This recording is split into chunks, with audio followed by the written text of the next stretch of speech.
early 17th century, the first European settlers arrived in the newly discovered North America. There they encountered the more primitive tribes of the Native American people. These two groups had greatly different social values. For example, the Native American people placed a great cultural significance on the land and the creatures around them. The settlers, on the other hand, wanted nothing more than to conquer the land. For this reason, the relationship between the two groups became strained, which led to hostility and eventually war. Due to the much more advanced weaponry of the settlers, in addition to their immunity to newly introduced diseases such as smallpox, the Native American numbers soon fell to fractions of their former size.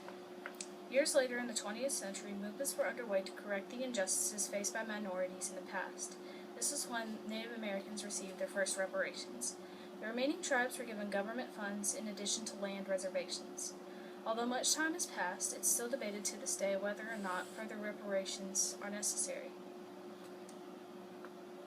However, additional reparations are unreasonable, as great reparations have already been made. According to USA.gov, the United States government currently recognizes over 600 Native American tribes, all of which are eligible to receive reparations. In order to regulate this, the United States introduced the Native American Tribe Preservation Program in 1990. Since then, most, if not all, of the tribes have accepted grants of land, funding, and laws, all protecting their culture. According to NPR.org, over $492 million has already been spent in Native American reparations. Despite all that the government has done, there are still movements underway demanding more reparations. If this trend continues, we will face a cycle of asking, receiving, spending, and then asking for more. We must bring this all to an end before the government runs out of funds to give. To break this cycle, all we must do is accept the past as the past and move on. Due to the reparations and other expenses faced by the United States, we are currently in financial instability.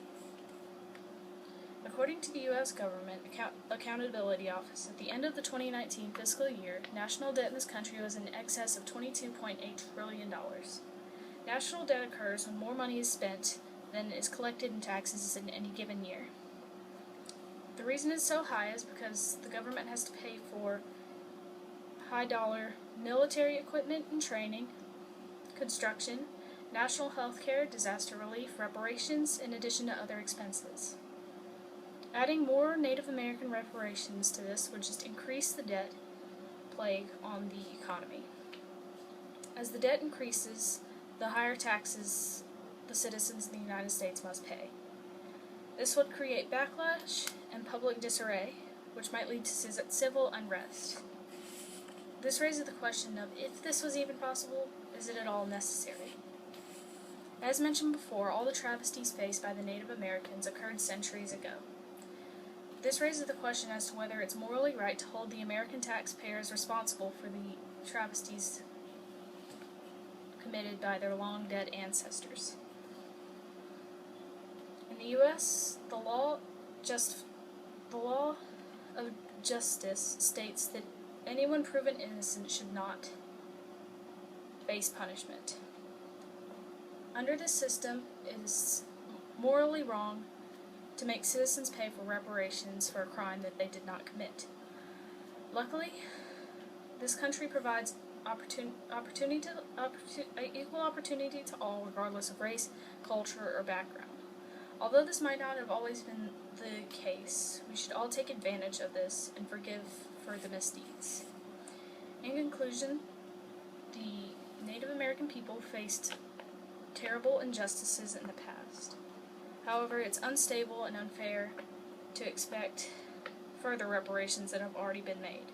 The government simply can't afford it, and it's not morally right.